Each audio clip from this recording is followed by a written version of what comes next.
Ya, mereka adalah mengkriminalisasi penyidik, dan mereka tidak terima bahwa mereka itu menjadi tersangka. Seakan-akan penyidik berbuat salah dan mereka mencoba mengintimidasi penyidik. Itulah perbuatan kriminalisasi yang dilakukan oleh Roy Suryo CS. Jadi Roy Suryo itu orang yang fitnah, yang selalu memutarbalikkan fakta dengan kawan-kawannya. Nah ini hati-hati, ini permainan mereka sejak dulu, dan ini udah saya pelajari dalam waktu saya satu kolam dengan mereka. Caranya memang begitu. Semboyan mereka ya penting nggak penting, yang penting ngomong gitu. Itulah semboyannya Roy Suryo. Penting nggak penting, yang penting ngomong. Gitu. Berarti rencana ini sudah dilakukan sejak sebelumnya dan sudah lama, atau baru terjadi setelah Pak Jokowi tidak jadi presiden, atau memang sudah rencana sejak lama nih? Strategi menghancurkan Jokowi ini sudah terjadi saat Pilgub Jokowi. Ya, itu udah dirancang. Waktu itu ada saya. Jadi strategi karena mereka tidak terima Jokowi itu kan bukan dari kalangan ningrat. Jokowi itu orang biasa, rakyat biasa. Jokowi itu hanyalah rakyat biasa yang mereka anggap nggak pantas masuk kepada rombongan mereka sebagai presiden. Jadi Jokowi itu dianggap pengganggu tahta yang selama ini, tahta Nusantara yang selama ini sudah dibangun oleh orang-orang. Jadi rencana mereka itu, orang-orang yang di atas itu rencananya habis anak saya, anak kamu, cucu saya, terus. Nah makanya begitu muncul Jokowi ini dianggap menghancurkan tahta yang udah direncanakan oleh mereka untuk memimpin Indonesia. Tahta oportunitas, tahta monarki kalau menurut saya, monarki politik, ya, monarki politik Reichstag yang dilakukan oleh mereka, Reichstag sistem monarki. Artinya di sini saya menganggap bahwa Jokowi ini selalu dihina dan ingin dijegal saat beliau ingin menjadi gubernur DKI, dan saya ikut rapat waktu itu. Saya ikut rapat dan mereka mengolok-olok Jokowi. Siapa itu Wong Deso? Siapa itu? Nggak pantas. Mereka dari kalangan apa? Keluarga siapa di Jakarta? Itu pertanyaan waktu itu rapat. Jadi Jokowi itu sengaja memang mau dihajar habis dari awal. Gitu. Jadi Jokowi ini dianggap bukan kalangan ningrat politik, bukan kalangan ningrat tahta politik, karena politikus sekarang ini kan sedang merancang tahta mereka untuk bergantian memimpin Indonesia. Tahu-tahu muncullah Jokowi yang tidak diinginkan. Jokowi dianggap anak haram konstitusi di dalam tahta politik. Karena mereka semua bergantian ini, pemimpin partai atau apa. Tetapi ketika naik Jokowi, tahta itu dihancur-hancurkan dengan mengganti ketum partai, dengan merubah sistem politik dan lain-lain. Jokowi ini sebenarnya sangat berjasa bagi masyarakat biasa. Dengan adanya peraturan Jokowi sekarang ini, masyarakat biasa bisa memimpin Indonesia. Bayangkan. Jadi tahta dinasti politik yang dikembangkan oleh orang-orang sejak dulu, yang menyempitkan kesempatan anak bangsa yang lainnya untuk menjadi pemimpin, dibongkar habis oleh Jokowi, dihabisi, dan diberi undang-undang yang baru, diberi kewenangan yang baru untuk rakyat agar bisa memimpin, menjadi gubernur, wali kota, bupati, dan lain-lainnya, termasuk presiden. Harusnya nih masyarakat berterima kasih kepada Jokowi. Jokowi adalah orang pendobrak gitu loh. Makanya saya dengan Pro Gibran hari ini akan terus menjaga Jokowi, khususnya Mas Gibran. Jokowi ini anak haram konstitusi menurut mereka, karena mereka sudah bertahun-tahun kong kali kong. Udah kamu megang partai ini, saya megang partai ini. Nanti anak kamu, anak saya yang menjabat. Tahu-tahu muncul Jokowi. Lah kemunculan Jokowi tidak diinginkan, lalu ditambah lagi anaknya. Tidak diinginkan. Nah, mulai dari situlah sejak tahun Jokowi mencalonkan diri sebagai gubernur DKI, mulailah di framing Jokowi kerjanya benar. Isu-isu yang nggak jelas yang di framing sebagaikan zaman PKI tahun 65. Keren. Jujur, abang bongkar semua. Jadi ada rencana jahat yang sudah dilakukan. Saya baru tahu abang, ketika abang mengatakan bahwa untuk mendapatkan kekuasaan ini, orang-orang tertentu yang bohir-bohir ataukah orang besar ini sudah menyusun strategi bahwa nanti anak saya lagi. Ternyata hal ini yang membuat mereka ketar-ketir, karena munculnya Pak Jokowi ini mengganggu berarti rencana mereka untuk mengatur strategi.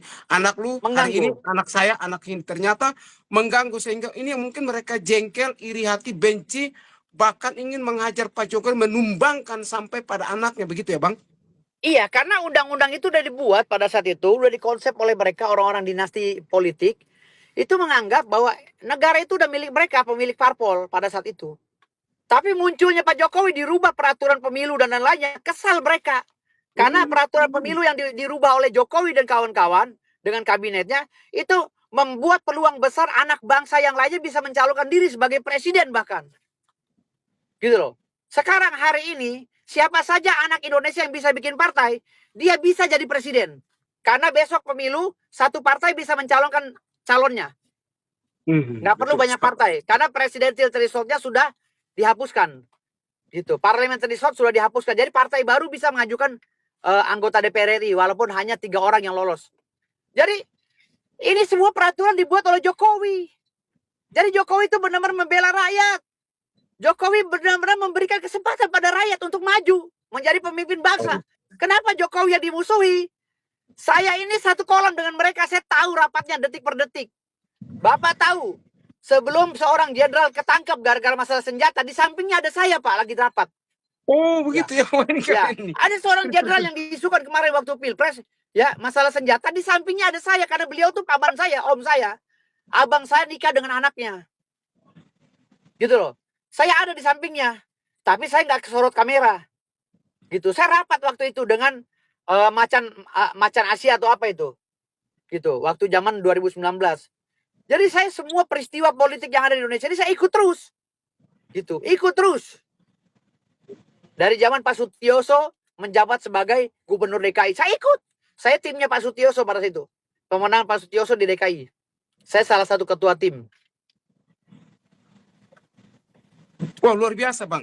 Ini saya mau tanya lagi. Ini perlu teman-teman pendukung Pak Joko Widodo dengar baik-baik.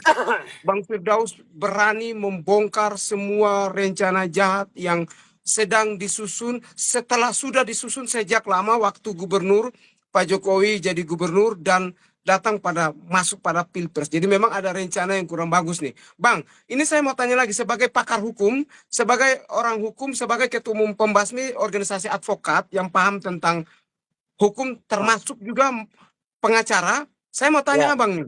Kenapa Roy Suryo dan CS tidak ditangkap? Artinya para pendukung mereka menantang kembali. Kalau begitu kenapa tidak ditangkap? Kenapa Roy Suryo mereka tidak menggunakan baju orange? Tanggapan Abang bagaimana? Kalau Roy Suryo ini kan belum bisa ditangkap, baru ditersangkakan. Kan masih ada proses administrasi hukum ya, yang namanya P17. Pemanggilan, kalau nggak salah P17 ya, pemanggilan kembali calon tersangka untuk dilakukan berita acara pemeriksaan sebagai tersangka. Lalu nanti diperiksa ulang, setelah diperiksa ulang memenuhi unsur, keterangannya masih sama, maka dia ditahan pakai baju oranye, dijamin nggak pulang lagi. Tapi kalau dia tidak memenuhi panggilan sampai 2 kali, dia akan dijemput paksa dengan menggunakan tim anti teror dan Densus 88 yang dikawal oleh Brimob. Iya, itu saya udah bicara sama pihak Polda Metro Jaya, saya udah bicara. Jadi saya sudah bicara, saya mau kirim surat juga bahwa kalau Suryo mangkir, saya minta tolong Densus 88 yang jemput dengan Brimob. 3 truk bila perlu, 1 barakuda gitu. Jemput paksa. Saya sudah minta begitu, Roisbon, Dr. Tifa, dan Roy Panci. Saya minta mereka dijemput paksa. Apakah menurut Abang nih, nanti selanjutnya setelah yang tadi Abang bilang setelah masuk pada pemeriksaan BAP, terus masuk ke kejaksaan, masuk ke persidangan, apakah akan ada klaster berikut dalam hal klaster ketiga, yang mana dalam klaster ketiga itu akan ada tersangka baru?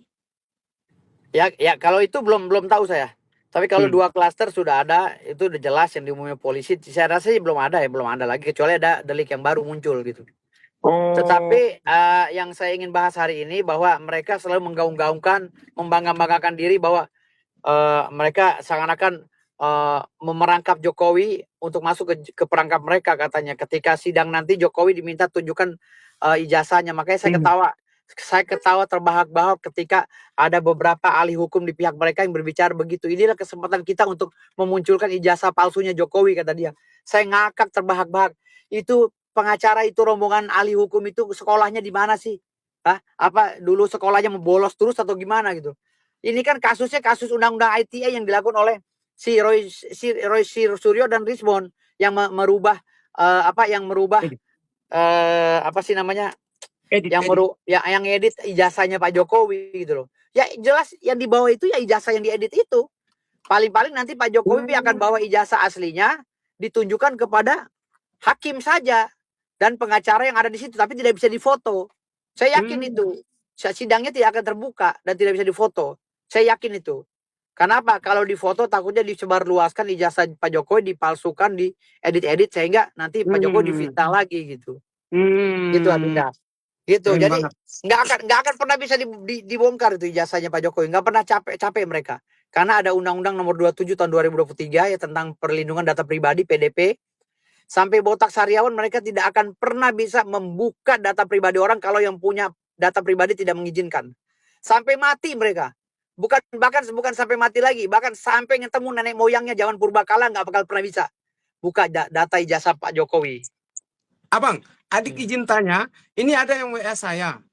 Banyak yang nonton makanya. Jadi sebentar nih, saya naik tangga dulu ya.